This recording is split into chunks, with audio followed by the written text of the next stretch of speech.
Bienvenue à tous, aujourd'hui on s'attaque à un vrai poids lourd dans la catégorie des vélos de route pour débutants, le fameux Trekdoman AL2.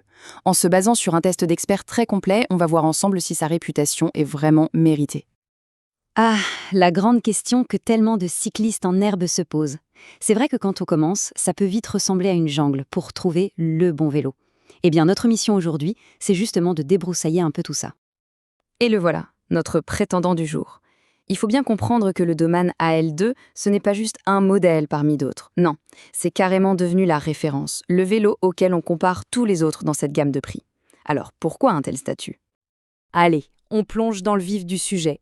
On va commencer par explorer ce qui fait de cette 4e génération du Doman un choix si populaire et si souvent recommandé. En fait, le secret de ce vélo, il tient en un mot, l'équilibre. Trek a vraiment cherché à combiner des technologies plutôt récentes, un confort pensé pour les longues sorties, et tout ça à un prix qui ne fait pas fuir. L'idée, c'était de créer un compagnon de route super fiable qui offre ce compromis presque parfait entre la performance et le budget. Bon, maintenant, passons aux détails un peu plus techniques. Mais pas de panique, le but ici, c'est pas de faire un cours d'ingénieur. C'est de traduire le jargon pour comprendre ce que ces composants changent concrètement une fois qu'on est sur la selle.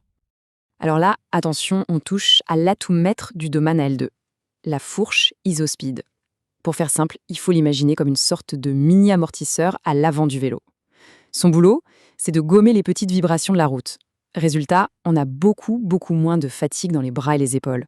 Et honnêtement, une technologie comme ça sur un vélo de cette gamme, c'est extrêmement rare. Ok, si on regarde cette fiche, chaque ligne a son importance. Le cadre en alu est robuste, on l'associe à cette fameuse fourche IsoSpeed pour le confort. Le groupe Shimano Claris, c'est 16 vitesses, c'est simple, fiable, ça fait le boulot, point.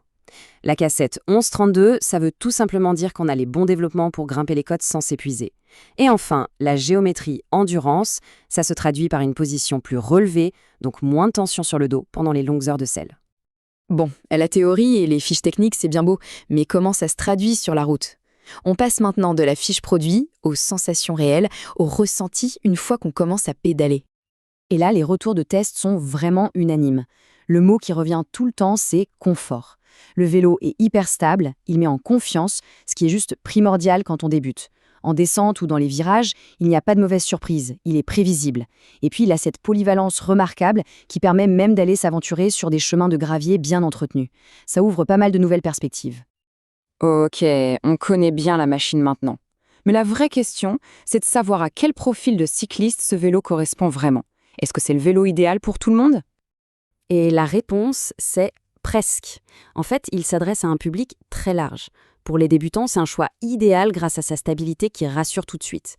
Pour les cyclistes un peu plus réguliers, c'est une excellente base qui peut être améliorée avec le temps en changeant les roues, par exemple. Et même pour les trajets quotidiens, le vélo taf, sa fiabilité et ses fixations pour garde-boue et porte-bagages en font un allié super pratique. On arrive au moment de vérité. On a vu la philosophie, la technologie, les sensations sur la route. Il est temps de rassembler tous ces éléments pour un verdict clair, net et précis. Alors, si on le met face à ses rivaux directs, c'est vrai, le Doman est un peu plus cher et aussi un peu plus lourd.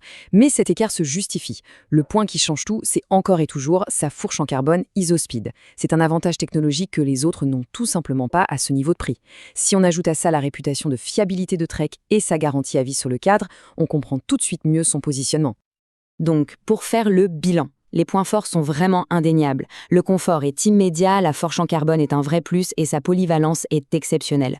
Côté faiblesse, oui, il y a le poids et les roues d'origine sont assez basiques. Mais soyons honnêtes, ce sont des compromis classiques pour un vélo d'entrée de gamme et surtout ce sont des éléments qui peuvent être améliorés plus tard si le besoin s'en fait sentir. Alors oui, le prix, 1229 €, c'est un budget, c'est clair. Mais il faut vraiment le percevoir comme un investissement. Pour cette somme, le Doman AL2 offre des sensations et un niveau de confort qui se rapproche de vélos bien plus chers, tout en restant dans une sphère financièrement accessible.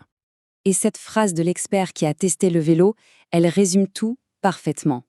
C'est un investissement intelligent qui grandira avec la pratique. En d'autres termes, on n'achète pas seulement un premier vélo. On achète une plateforme solide qui accompagnera la progression du cycliste au fil des ans. Bref, une valeur sûre, tout simplement.